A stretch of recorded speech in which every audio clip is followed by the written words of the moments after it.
तो power breakfast में इस वक्त की बिग ब्रेकिंग एक बार फिर से रूस यूक्रेन के युद्ध से ही निकल कर आ रही है। जी हां, यूक्रेन के सबसे बड़े न्यूक्लियर पावर प्लांट पर, जो कि यूरोप का सबसे बड़ा पावर प्लांट्स में से गिना जाता है, वहां पर हमला हुआ है रशियन ट्रूप्स की तरफ से और बताया जा रहा है कि इस न्यूक्लियर पावर प्लांट में आग लग गई है। तो इस वक्त की सुबह सुबह की बिग ब्रेकिंग इसी पृष्ठभूमि से आती हुई पुतिन ने हमले रोकने से इनकार किया है। लगातार ये युद्ध अब अपने 9वें दिन पर पहुंच चुका है और ये बड़ा डेवलपमेंट हमने देखा है।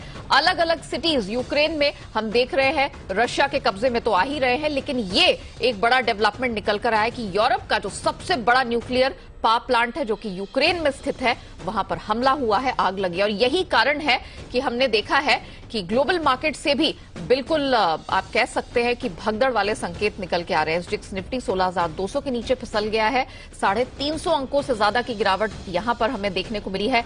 जापानीज मार्केट की बात करें, निके की 700 अंकों से ज्यादा ये भी लुढ़क गया है। इनफैक्ट डाउ और नैस्डैक फ्यूचर्स की बात करें तो लाल निशान में ये भी रंगे हुए हैं। डीप रेड आप कह सकते हैं कि यहां पर ट्रेड होता हुआ दिख रहा है। इस समय डाउ फ्यूचर्स तकरीबन 300 अंक नीचे है, तो नैस्डैक फ्यूचर्स की अगर बात करें 185 अंकों की गिरावट यहां पर भी नजर आ रही है।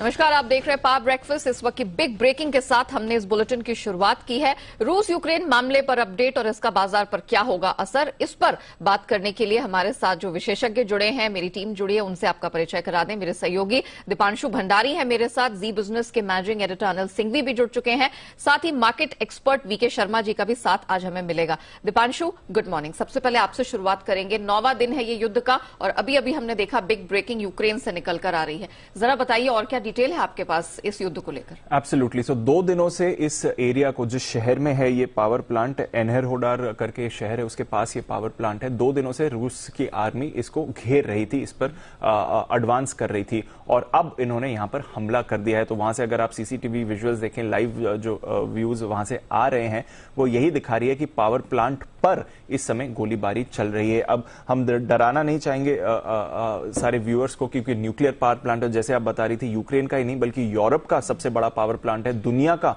9वां सबसे बड़ा पावर प्लांट है ये न्यूक्लियर पावर की अगर बात करें तो डेफिनेटली डर लगता है जब ऐसी खबरें आए। बट ये पावर प्लांट्स काफी बड़े होते हैं, कई एरियाज में तो 100-100 एकड़ के पावर प्लांट होते हैं। तो कहां पर एग्जैक्टली आग लगी है, क्या मेन बिल्डिंग में आग लगी है या नहीं, न्यूक्लियर रिएक्टर्स कितने सेफ हैं, अभी ये नहीं मालूम।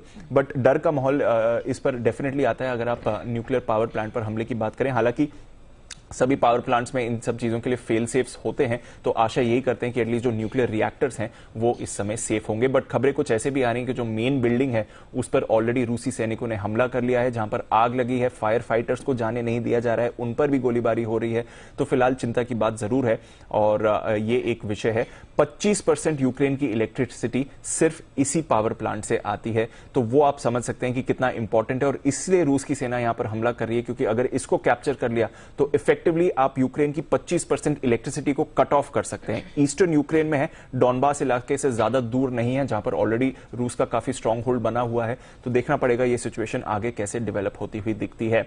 रशिया यूक्रेन की बात करें तो कल फाइनली सेकेंड राउंड ऑफ बातचीत भी होती हुई दिखी। हालांकि वहां से कुछ हल नहीं निकला है, दोनों पक्षों के बीच में कोई भी सहमति नहीं बनी है। सीज फायर को लेकर भी कुछ वहां पर परिणाम नहीं आते हुए दिखा है। तीसरी दौर की बात होगी ये उन्होंने जरूर कहा है, तो एटलीस्ट एक पॉजिटिव निकला है कि ये थर्ड राउंड के लिए भी तैयार हैं, बट अदरवाइज टॉक से कुछ ज्यादा निकल कर नहीं आया है। एक बात है कि एक ह्यूमैनिटेरियन कॉरिडोर बनाने की बात कर रहे हैं, तो ताकि मेडिकल सप्लाई और एसेंशियल सप्लाईज लोगों तक पहुंच सकें। व्लादिमीर पुतिन साहब और जेलेंस्की साहब, दोनों देशों के प्रेसिडेंट्स ने भी कल शाम बयान दिए। दोनों का तनावपूर्ण जो पक्ष है वो जारी है इस समय। तो फिलहाल कोई ऐसा हल नहीं निकला है और गोलीबारी तो चल ही रही है, बट डेफिनेटली एक सिचुएशन में कोई ज्यादा इंप्रूवमेंट नहीं हुआ। इनफैक्ट जो आज सुबह की खबर है वो डेफिनेटली एक नेगेटिव आती हुई हमें इस समय दिख रही है।